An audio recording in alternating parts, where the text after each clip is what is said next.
Welcome to this deep dive. We take complex topics, break them down, try and make sense of them for you. Yeah. Today, we're focusing on a really direct conversation with Ayaan Hirsi Ali. She's a writer, activist, used to be a Dutch politician, now at the Hoover Institution. Hmm. And our source is her appearance on the YouTube channel Yishai Fleischer.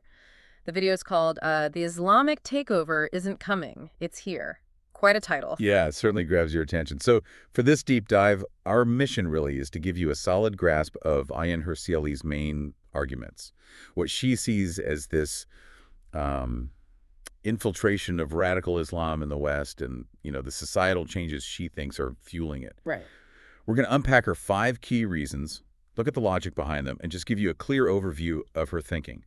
And it's probably important we clarify up front, when we say radical Islam or Islamism here, we're talking about specific political ideologies. Not Islam as a whole religion? Exactly. Not the diverse beliefs of Muslims worldwide. Yeah. It's about ideologies aiming for a strict version of Islamic law, often using, extreme methods. Got it. Okay. So the conversation itself, it kicks off talking about radical Islam in the West, but also in Israel. The host introduces Hirsi Ali as, a key voice on this, mentions her background, her advocacy for Muslim women, and interestingly, she'd just been to Israel for an anti-Semitism conference. Yeah, that's right. And she apparently expressed really strong support for Israel, called it a beacon of hope, and was struck by the safety and freedom of women there. Which kind of sets the stage for her main points, doesn't it? Because she then lays out these 5 reasons she presented at that conference. Basically, why the West is being infiltrated by radical Islam and why they're sneaking in almost unstopped, as she puts it. Okay, so let's get into those. What's the first one? The first one is immigration. Right. Our argument is that the significant and transformative immigration from Muslim-majority countries to the West has introduced this Islamist-driven anti-Semitism. So people coming from places where anti-Jewish ideas might be more common. That's her contention, that you now have large numbers of people in Western societies who were raised with those sentiments. And she also points out that efforts to, socialize them differently, like Holocaust education for immigrant kids, have often been rejected. They've faced resistance. Yeah, that actually resonates a bit. I remember being in the Netherlands back in 2003, and you could already sense certain societal shifts linked to immigration. Right. And we've seen similar things elsewhere, right? Like parts of England, Paris. The feel of places has changed. Definitely. And she connects this to the idea of multiculturalism. She remembers discussions way back in the Dutch Parliament, again around 2003, about how to assimilate Muslim immigrants. Okay. The argument goes that multiculturalism, which was initially maybe more about accommodating existing minorities like Jewish communities and making them feel at home. Right, creating space for difference. Exactly. But that same philosophy, when applied to large-scale Muslim immigration, inadvertently created an opening for Islamists who, she argues, have a totally different goal: transforming society along Islamic lines, not just fitting in. So it's a kind of paradox, using a framework meant for inclusion for a potentially transformational agenda. That's how she frames it. And she says this allows Islamists to use the concept of Islamophobia very effectively as a kind of propaganda tool to shut down criticism. Okay, so immigration and the interaction with multiculturalism is point 1. What's next? Point 2 is the internet. Ah, the great amplifier. Totally. Social media, instant communication. She says it's given Islamists just endless possibilities to spread their message. It's nothing like the sort of primitive state-controlled media she grew up with. Yeah, it's gone from top down to this massive decentralized network. And she highlights how effective they are at creating these, echo chambers online using really emotionally charged narratives. It wasn't like the early days of counter-narratives, which were often, frankly, a bit dry or not well targeted. Right.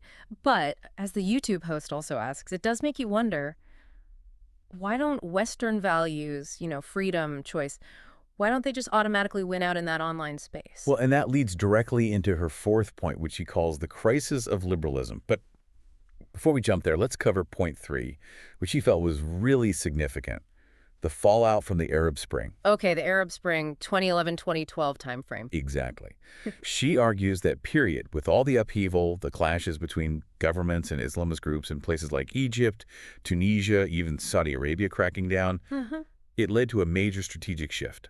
Islamist headquarters, key figures, they relocated where? to Europe and America. Yeah, so facing pressure at home, they moved west. Precisely. Because Western societies offered Well, freedom of religion, freedom of association, freedom of speech. All the things they didn't necessarily have back home. Right. Plus, in many Northern European countries, strong welfare states. So it became this sort of welcoming environment for who she terms persecuted exiled Islamists. And her point is, this influx massively boosted the existing Islamist networks already in the West. Intellectually, financially, just sheer numbers. And you get this irony, right, where Middle Eastern governments that crack down are now telling the West, hey, ban these guys. Exactly. And Western governments often say, well, constitutionally, we can't. It highlights that fundamental clash of values. Yeah. And she also talks about cross-pollination happening. What does she mean by that? Well, the established Islamists in the West, maybe they're for a generation already, started advising the newcomers, teaching them how to frame their arguments for a Western audience. Ah, okay. So maybe less crude anti-Jewish stuff, more focus on Zionism, using progressive language. That's exactly the kind of shift she describes, a more sophisticated, media-savvy approach. She even mentioned a specific Quranic verse. Oh, yeah, I remember that part. What was the significance? She referred to a verse, something like, "We have rendered them deaf, dumb, and mute, and they shall not return." And the point was, in the Islamist narrative she's describing, the openness of the West, gestures like, say, the king letting Muslims break their fast at Windsor Castle, aren't seen as goodwill or inclusion. They're interpreted as signs of infidel weakness, proof that the West doesn't understand the inevitable rise of Islam. Wow. That's a starkly different interpretation of the same event, a welcoming gesture seen as vulnerability. It really underscores the different worldviews. Okay, so that's the Arab Spring fallout. Now let's circle back to point 4. The crisis of liberalism. Right, you mentioned this connects to why Islamist ideas gain traction online and elsewhere. Yes. Hirsi Ali argues that secularization in the West means that radical Islam often isn't met with an equally strong, convinced ideology. A sort of crisis of confidence in Western values. Something like that. And she goes further, suggesting that liberalism, especially its progressive wing, has unintentionally become a kind of vector for Islamism. It makes it easier for them to exploit Western norms. How so? What's the mechanism there? Well, one aspect she touches on is that speaking with conviction, with vehemence, even if the message is extreme, can be inherently attractive, especially perhaps in a society wrestling with its own moral uncertainties. So certainty itself is appealing. Potentially, yes. She also thinks Western elites badly underestimated the Islamists. They they dismiss them as unsophisticated, not really capable of using modern tools or ideologies effectively. Yeah, the YouTube host mentioned advising his friends not to underestimate their adversaries. It's that classic mistake. Exactly. And she links this to the failure of the war on terror, arguing it focused too much on tactics, on drones and raids, rather than the actual ideology and goals of Islamism. Right, fighting the methods, not the core beliefs. Which, she says, allowed Islamists to learn, adapt, and even build alliances with some progressive movements. Alliances. That seems counterintuitive. How does that work? Her explanation is that Islamists have become very adept at using the progressive framework of oppressor versus oppressed. Okay. They've managed to position themselves as the ultimate victims, despite, historical counter-evidence like the Arab slave trade or persecution of minorities within Muslim context. This victim narrative becomes a powerful shield. And this ties into the shifting perception of Jewish people you mentioned. Yes. She points out how Jews, historically seen as victims, especially post-Holocaust, are increasingly framed in some progressive circles as white oppressors, particularly regarding Israel. Old stereotypes get repackaged. Like the Rothschild conspiracy theories she mentioned resurfacing. Or how the perception of Jewish students on campus changed once certain anti-Semitic remarks became somehow cool or acceptable within certain activist spaces. It's a worrying trend. Okay, that's a lot on liberalism. What's her fifth and final point? The fifth point is what she calls the Great Realignment. She argues the old left-right political spectrum isn't the main dividing line anymore in the West. So what is? The new split, according to her, is between the governing elites, who she sees as having enabled this whole situation through policies on immigration, multiculturalism, etc., and the majority of the population who want to restore their nation states. Restore nation states. What does she mean by that? Nationalism. She's careful to distinguish it. She calls it an appeal to nationhood based on citizenship, shared values, not the old ethno-nationalism. She even sees movements like Maggie in the U.S., partly through this lens, as a pushback, a desire for national restoration. Okay, interesting framing.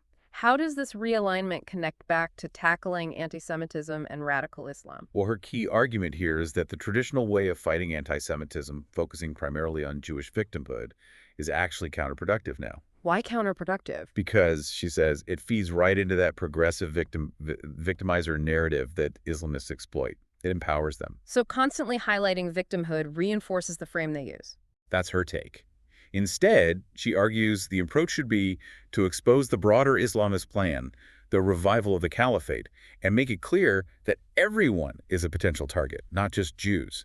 Shift from specific vulnerability to a universal threat. Right. Make it about a wider danger to Western society itself. Exactly. Yeah. And for more effective strategy, she emphasizes the need for a strong Israel, confident in its Jewish identity based on rights and strength, not victimhood. And that strength allows for alliances, like the Abraham Accords. Precisely. A strong Israel can then partner with non-Islamist forces in the region. And within Western countries, she identifies potential allies for Jewish communities who might feel threatened by the same forces. Who does she see as potential allies? She lists several. The white working classes who might feel left behind by elites, remaining Christian populations, women who stand to lose freedoms under radical Islam, ex-Muslims, non-Islamist Muslims, and even autocratic Arab nations who also see Islamism as a threat. That's a diverse coalition. It is. Her core message is the need for a smart 21st century strategy. Rethink old approaches, ditch the victimhood mindset that she thinks backfires, and build broad alliances based on shared interests against a common ideological challenge. It's about being strategic, recognizing the connections, and adapting, for you, the listener, to understand these dynamics. Okay, so just to recap those 5 points from Ayaan Hirsi Ali for everyone listening. First, the impact of large-scale immigration from Muslim-majority countries. Second, the internet acting as a massive force multiplier for Islamist messages. Yeah. Third, the fallout from the Arab Spring pushing Islamist networks westward. Fourth, what she calls the crisis of liberalism, making Western societies vulnerable. And fifth, this emerging political realignment, pitting elites against populations seeking national restoration, which offers new strategic possibilities. Yeah, and her central argument really ties all these together. You need to understand how these factors connect to actually tackle the challenge effectively. It's not just one thing, it's the interplay between them all. It definitely gives you a framework to think with. So, considering everything Ayaan Hirsi Ali laid out, maybe the question for you, our listener, is what actions seem most crucial now?